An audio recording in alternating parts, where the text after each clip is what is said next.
Hello semua, welcome to my next vlog. Okay, so pada minggu ni kita agak busy. Kita ada office opening dekat Penang.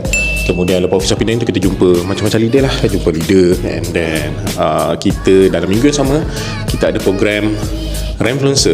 So dekat dalam program Remfluencer ni kita ada jumpa orang-orang yang ada follower lebih daripada 10,000 di Maxernality. Kita jumpa mereka semua.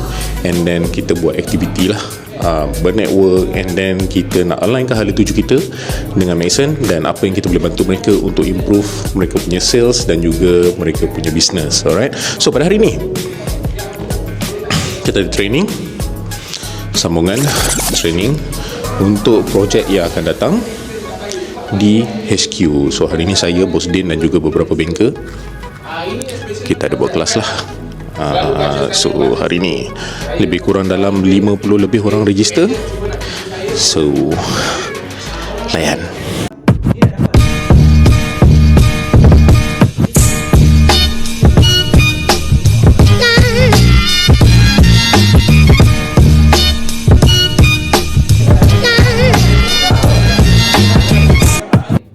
Ada setengah orang dia macam cakap, okey, boleh tak tepuk. Korang excited tak? Yang kedua, bank memang tak suka sebab potensi dia untuk gagal bayar hutang. Okay, sekarang ni kita ada sesi dengan Affin Bank. Tadi saya punya sesi, saya cerita pasal macam mana nak sambil loan untuk kes FPPSA ni. Dan sekarang kita serah kepada Affin Bank untuk sesi seterusnya. Layan. Yes, we'll do our Okey, so kita tunjuk sana. Sana.